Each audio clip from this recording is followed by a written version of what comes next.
Hey guys, in this video I want to do a side-by-side comparison review between the Galaxy A5 2016 versus the Galaxy A5 2015 on the left. So first of all, if we start off this review talking about the build quality here, so they improved the build quality a lot. I mean, we have a lot of improvement here on the A5, especially if we first talk about the back here, which is now made up of the glass, and just like the Note 5. So this is like more premium stuff. It feels more premium in hand, and also compared to the last year's Galaxy A5 here, which had this let me show you here, which had this combination of plastic and the aluminum on the side. So definitely it also felt really nice in hand. It had really sharp type of roundish design, felt really good in hand, but definitely compared it to the new A5 2016 model here, this one looks more of a premium device. And also you can see here, if you compare them side by side like this, the A5 2016 is now a little bit more thicker because of a bigger battery inside, and also it's now a little bit heavier. So yeah, due to the bigger battery size, it is gone a little bit more thicker and also a little bit more heavier. So definitely, personally, I really like the design here of the A5 2016. I mean, I was a big fan of the Note 5 design, and they did exactly what I personally wanted them to do. And so yeah, build quality wise, it is awesome, and it is very much improved as compared to the last year's A5. And also you can see here, if we compare them like this, we don't really have the speaker here on the back on the back of this phone anymore. Now it's moved to the bottom, just like the latest design language we have on the Note 5. And at the bottom of the Galaxy A5 2015, we just have the 3.5mm headphone jack and the charging port. On the top, if we take a look at the top here, we do have now dual SIM tray, SIM number 2 tray on the top of this side. On the A5 2016, well, the SIM card number 1 and the micro SD card tray is on the side, while here we get all the two trays on this side. Now, the thing here with the Galaxy A5 2015 is that you can't really use 2 SIM cards and 1 micro SD card at the same time on this phone, whereas on the other hand, on the Galaxy A5 2016, now you have the ability to use the micro SD card and 2 SIM cards at the same time. So I'm going to be making a separate video of how to put those inside, to get the things working up. So I'm going to make a tutorial for that. So let's see here. If we first unlock the phone, if we compare the display size here, this one is 5-inch, the Galaxy A5 2015, and now we have a bigger screen size on the A5 2016, which is 5.2-inch, and also it is increased. It has increased resolution, which is now 1080p. Now, if we take a closer look here at the display, you gotta admit that this is like, oh my god, this is one of the best displays ever. I mean, 1080p wise, 5.2-inch. We don't have a lot of phones with the 5-inch around size in mid-range category, 5.2-inch size. So you get a little bit more bigger experience than 5-inch, and at the same time, you can't really call it as a big phablet phone. So it's like a perfect type of size, So compared to the last year's Galaxy A5 2015 here, which had this 5-inch 720p HD display, obviously you might not be able to see it through camera, but there's a big difference in quality, how the colors are looking and all that. So they really improved it. Both are having super AMOLED display here, so display has gone a lot better. It has 424 ppi, almost like a 180 ppi increase as compared to the last year's 280 something ppi here, or I think it's like 280 290 something, but it is increased a lot on the new A5 2016. Also, if we move towards the processor, yes, this is amazing. One of the most shittiest thing about this Galaxy A5 2015, the last year's, is that it had Qualcomm 410 chipset, which absolutely murdered its performance.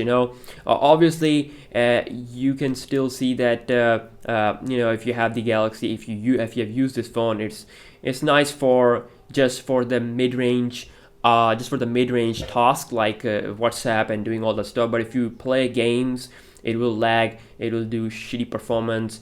So now they have improved this like hugely. Now we get the Mali T720 GPU with Exynos 7580 octa-core chipset, so the performance has increased a lot, especially in terms of gaming. Now you can play games like GTA San Andreas on max settings, so that was something that was impossible to do on the A5 2015. So also we get 2 gigs of RAM, same amount of RAM also.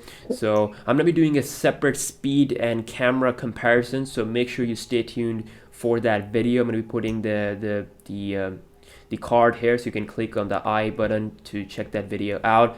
So if we take a look here, general wise, looking very smooth on both phones, but of course there's going to be a huge difference when I will going to test out the apps and opening speed, apps opening, and also multitasking stuff. You can also see that if we talk about the software version, we get 5.1.1 Lollipop here versus 5.0.2 Lollipop on last year's A5. Now the difference is very much visible. First of all, we get a little bit more polished UI, similar to what we have on the flagship phones like Note 5. So we get changed icons, a little bit roundish type of icons, and also you can see here it feels a lot more snappier with this UI. Also has very less bloatware. This is the older UI. This is how the older Samsung UI looked like. So we might see an upgrade, but I think that's highly unlikely because the Marshmallow hasn't even released for the Note 5. So definitely, if you have the A5 2015, you might have to wait maybe 4 or 5 months, or maybe 6 months more to get the update. I mean, we don't know how Samsung is going to roll out the update plan, especially for these phones. But one thing is for sure, that this phone will get the Marshmallow update, and that is I know that because it's a new phone, and they will update it to the Marshmallow first, then compared to the last year's A5. So the UI is changed. They made some nice changes to the apps, icons, and all that. Overall, it feels more good, feels more faster than the last year's UI. And also we have this we also do get fingerprint sensor now built into the home key here, which is really good. I mean, I made a separate video of how to set it up. So if you go here into the main settings, if you check out the lock screen and security, you can see here that we do have the screen lock type, where if we scroll all the way down, the second last option is called as fingerprints, where you can enter your fingerprint here like this. So I'm not gonna do it, but because I already demonstrated it on the A7 in my fingerprint sensor review video. So yeah, it is there. It performs good. It's definitely talking about the A7's perspective, is definitely not as snappier sensor as compared to phones like the Nexus 6P, but it does the job very well, and it's definitely something that you will love to have on a phone that costs you around 46,000 PKR, $460. So definitely that is something that I personally want to have on a phone that costs $460. So yeah, if we talk about what else, if we talk about the camera on these phones here, now you might be thinking that there's no improvement in terms of camera, but there is a huge improvement. First of all, the camera sensor, of course, is same 13 megapixel with LED flash. The front is also the same 5 megapixel, but what they really did is that they increased the sensor size. Now you can get better pictures in low light. Also, what they did is that they included optical image stabilization for video recording. So now you can get a little bit more awesome stabilized videos out of it. Of course, you can't really record a 4K video with the A5 2016, but that's okay because nobody really wants a 4K. I mean, they don't really have a 4K monitor to display on it, but it's always nice to have a 4K video recording capabilities, because the Galaxy S5, even the Galaxy S5 has the 4K recording capabilities, but still, it might not be a big deal for a lot of people. So also the biggest improvement that I have seen also in terms of, you know, camera feature wise, is they have included some really nice stuff. For example, if I go into modes, now we get, you know, the newer UI, which looks so much better than this cartoony UI on the last year's A5. We even get a pro mode where you can mess around with ISO and white balance and all that stuff. You can also check out the main settings here, where you can see the video size up to full HD. And also, if I go back, we also get the option here of the, let's see here, if we switch to the front camera, we have this palm selfie feature, which is always on. I mean, you don't have to separately enable a palm selfie feature here, so it's always on. And you can also record a 1080p video using the front camera on the A5 2016. So let's see here, if I switch to the front camera on this phone, you know, this is the older UI, which I thought is like very boring. It's not as good as the new UI is. So you can see here palm selfie there. If I go into settings here, if I go to the main option, you can see that with the Galaxy A5 2015, you can also record it to 1080p. But like I said, you will see better performance overall, because the sensor, basically the resolution is same. It is same 13 megapixel sensor, but now it is bigger. It's having a sensor size a little bit bigger.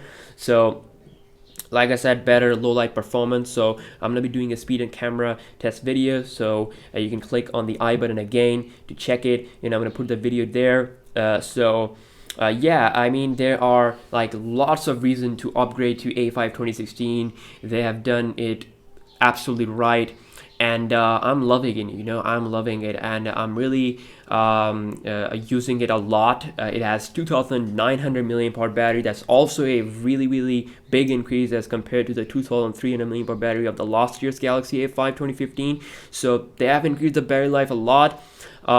Especially with the size, you get due to the size, you get more battery life out of it. It has really nice, you know, usage based on my, you know, based how that I use on my device. I get really nice battery life out of it. So it really depends on your personal usage, you know, how much music that you play, how much games that you play, how much battery percentage, how much brightness level that you have. So it just depends on a lot of factors there. So I like to keep the battery brightness, phone's brightness here to like a lower level, of course, when I'm indoor, and use this phone mostly to watch YouTube videos. So this phone can easily survive up to 1 day without any problem. So I also do small gaming here, like play Temple Run when I'm, you know, when I'm waiting for someone, or, you know, when I'm bored a little bit, and, you know, most of the other time I'm using Instagram and all that, checking out your comments and all that. So I mean, definitely battery life, I've seen a lot of improvement here, and it is so much better due to the new chipset, due to the new bigger battery, due to the more software optimization. The new UI also has extremely nice great build quality, also increased camera sensor size and optical image stabilization. So there are really solid reasons to upgrade to the Galaxy A5 2016. I hope this video helps you out. Now you know what is the good stuff here on the A5 2016, and now you know whether you have to upgrade or not. So I think definitely it's worth the upgrade from going from A5 2015 to the A5 2016. You won't be disappointed, and you're gonna get awesome performance and awesome stuff out of it. So yeah, I'm gonna be doing that video that I promised, comparing the A8 to the A7, so very soon, maybe tomorrow. So stay tuned for all those videos, and I will catch you guys in the next one. Peace out.